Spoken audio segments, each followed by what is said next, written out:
Good evening. The evening news. I am Adebare Jimakide. The Nigerian Supreme Council for Islamic Affairs, under the leadership of its President General and Sultan of Sokoto, Alhaji Muhammad Saad Abubakar, felicitated with the Nigerian Muslim Ummah and the entire Muslim world on the occasion of this year's Eid.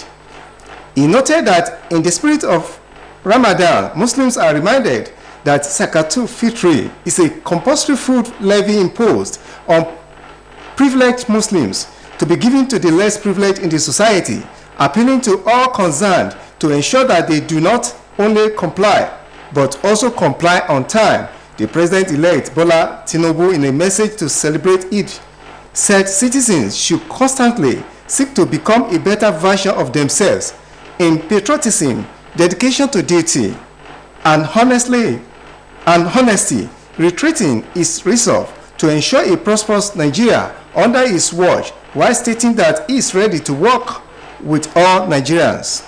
The Speaker of the House of Representatives, Femi Gbajabiamila, while reflecting on the significance of the just concluded Ramadan fasting, said Muslims should internalize the lessons and good habits that usually come with the religious practice, calling on Muslims across the country to use the occasion of Eid al-Fitr to pray for the country.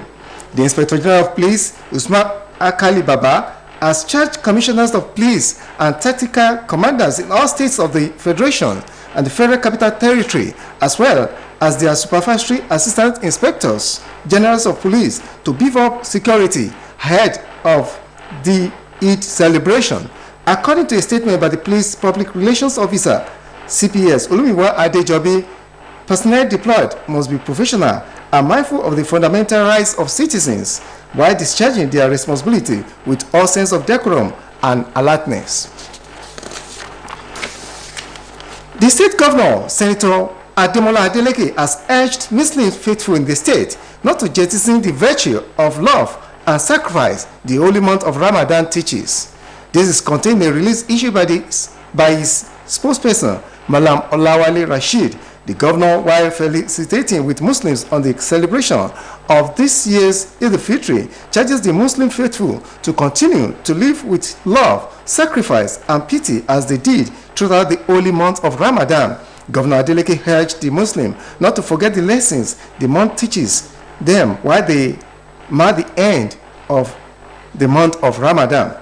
He emphasized that the act of love, sacrifice, and sharing with others must not end with the month, saying they should extend those virtues beyond the holy month. The governor equally implored Muslims to pray for peace in Osun, pray for its development, and cooperate with the present administration in the state to deliver developmental projects for the benefit of the teeming populace. Meanwhile, Governor Ademola Adeleke has announced the approval for the construction of the dual carriageway from Ilesha Garage to the Stadium Junction. The governor, who was addressing the congregation at the Eid Fitri Praying Ground in Osogbo today, added that the dual carriageway will also be illuminated not only for aesthetic value but also to aid security and make the road accident-free. Earlier, the chief imam of Osogbo, Sheikh Musa Animashaun, had urged Muslims to continue imbibing the discipline of Ramadan in their entire lives and be godly in their undertakings. The Asiwaju Musulumi of Yoruba land, Edo and Delta states, Alhaji Kamis Badmus, has urged Nigerians to consider the welfare and comfort of fellow citizens in their day-to-day affairs. Alhaji Olatunde Badmus, who made the call in the Eid al-Fitr message in Osogbo, the Osun state capital, said love for fellow human beings is one of Ramadan's first significant lessons. Alhaji Olatunde Badmus, who is in Saudi Arabia to perform the Lesser Hajj Umrah, pointed out that the lessons of Ramadan fast, which include self-discipline, generosity, and kindness to fellow human beings, self-denial, and consistent worship of Allah, are the basic standard of how the Supreme Being wants human beings to live. It calls on Muslims not to abandon the ascetic life they lived in Ramadan, but rather make it their lifestyle. The Muslim leader urges all Nigerians to pray for the peace, progress, development of Nigeria and successful transmission of power to the president-elect on the 29th of next month. Muslims have been urged to allow the principles of Ramadan to guide them throughout their lifetimes. The chief missioner of Akadip, Malam Yusuf Adepoju, gave the advice while speaking with Osbc News. According to him, if Muslims have the opportunity to move closer to God during the 30 days fasting period, they can maintain it for as long as they live. He speaks.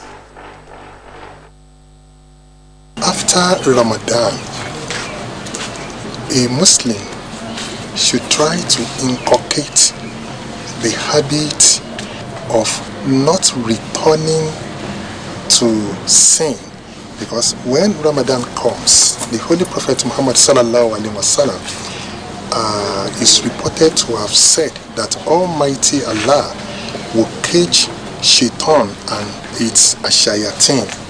So in the spirit of Ramadan, Muslim used to jettison sin. That is why invariably we used to believe that there is always peace, and level of crime is equally reduced in the society. So many of us during the month of Ramadan, we are more generous, we are more magnanimous, even we are more humanitarianistic. So we should try to imbibe or inculcate the spirit of Ramadan in our lives. SIP Microfinance Bank Limited has been repositioned to meet the demands of its growing customers in surmounting the challenges posed by the cashless policy. Chairman of SIP Microfinance Bank Limited, Dr. Oladokun Olatunde, gave the assurance during the annual general meeting of the bank in Osogbo, attended by the management, shareholders, and customers of the financial institution. Dr. Olatunde reassured the people that the bank remains resolute in providing economic empowerment to the underprivileged, capacity building, and improvement of the socio-economic conditions of the poor. According to Dr. Oladokun, SIP Microfinance Bank Limited has remained committed to the promotion of small and medium-scale industries, SMEs, whether as startups or existing businesses. Hence, the need for new and existing customers to be in tune with technology and embrace the cashless policy. The chairman of SIP Microfinance Limited equally explained that the bank has been repositioned for more efficient and effective service delivery through technology. And now to sports story. In a bid to encourage young Nigerians in marathon and road races, the organizers of the Abuja International Marathon have announced prize money for any Nigerian student from age 17 or below who gets to the finish line of the 5-kilometer students race.